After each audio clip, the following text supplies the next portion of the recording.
idin salaamayaa suxufi axmed heegan kusoo dhawow qoraxay media oo adiguna aad qeybta saxaafadda bulshada aada wax uga qortay wax uga hadasha aad ka mid tahay iyo indhaha bulshadaba aad baan kuu salaamayaa weriye axmed heegan waad mahadsan tahay waan mahad celinayaa qoraxay media kaalintuu ka warbaahinta shacabka soomaalida ogaaday iyo hore iyo haddaba ka hayo markaa intaa ka gudbo baaqa loo shacabka Soomaaliyeed Soomaalida ogaadeen ayaan u jeedinayna waxaa la qabaa mas'uuliyiintii iyo xubnihii kale iga horeeyay say hadalka u dhigaan iyaga dhameeyay waxaa nasiib darro maanta dadkii shalay markii dagaalameynay intii ka soo hadhay ee hambada ahayd ee dhalinyarada ahayd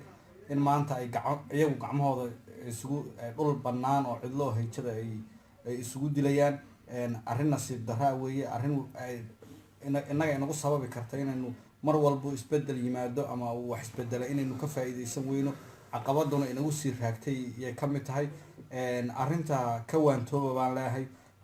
waxaad moodaa kaalintii ururka jamciyadda wadaniga xoreynta ogaadeen iyo hadda muddo sanad gudaha ku jirta oo madaxdeedii joogaan inay kaalintoodii qaateen meelo badan aan arkayna iyagoo dad sidan oo kale qoriga afka ka bixi lahaa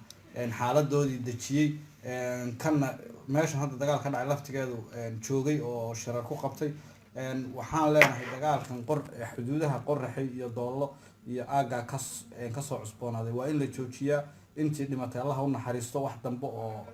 dhiiga una ku dhibcin kaalintii maamulka meesha ka maqan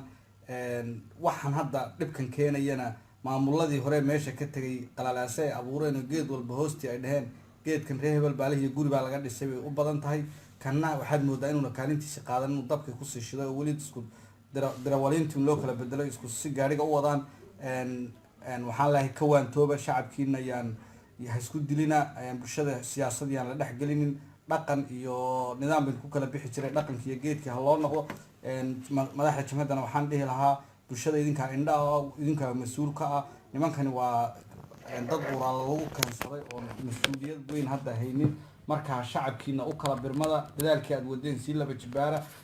shacabkuna iyo odayaashii iyo culimaduna waa inay kacaan culimadu doorkeedii waa inay ka qayb qaadatay iyo odayaashii oo geedkii dib loogu dhaqdaa waxaan hadal ku soo koobayaa arrintan nasiib darro inoo tahay joojiya